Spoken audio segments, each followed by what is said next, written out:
A double agent who led a double life. We're learning more about the suicide bomber who killed 8 people at a U.S. spy base in Afghanistan last week. 7 of those individuals, CIA operatives. Our senior international correspondent, Nick Robertson, has been speaking with members of the bomber's family in Jordan. Behind the open door is a mother in mourning, struggling with the accusation her son was leading a double life. A double agent CIA killer. He had a phobia, social phobia. He never liked to go picnics, parties. With the help of a translator, we're piecing together his life. He was a loner. From day one, he was a loner. Even his sister would have a party he wouldn't attend. But Humam Halil Abu Mulal al-Balawi was also gifted. He was smart, got a government scholarship to study medicine in Turkey, married there, brought his wife back to Jordan, and began a promising medical career at Jordan's prestigious university hospital. Within a year, he moved here, to a UN clinic in one of the capital's poorer neighborhoods. What has some hospital officials here guessing is why he moved here to this clinic. It's in a Palestinian refugee camp. He was doing well in his classes. He was doing well as a doctor. Coming here is not something a successful doctor would do. He was helping Palestinians and blogging about the United States, angry with their support for Israel.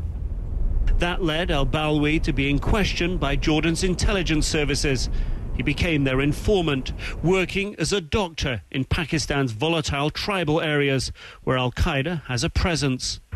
But at some point, he became a double agent, turning on his US and Jordanian handlers, killing 7 CIA operatives and a Jordanian intelligence officer in Afghanistan. The woman perhaps best placed to know if he was a double agent is his wife. I'm not seeing the possibility of my husband being an agent because my husband was an enemy of America. She is speaking out, and what she says implies her husband had only one real master, al-Qaeda. In fact, I'm proud of my husband. He accomplished a very big operation in such a war. And that's leaving Jordan's intelligence services with a lot of explaining to do.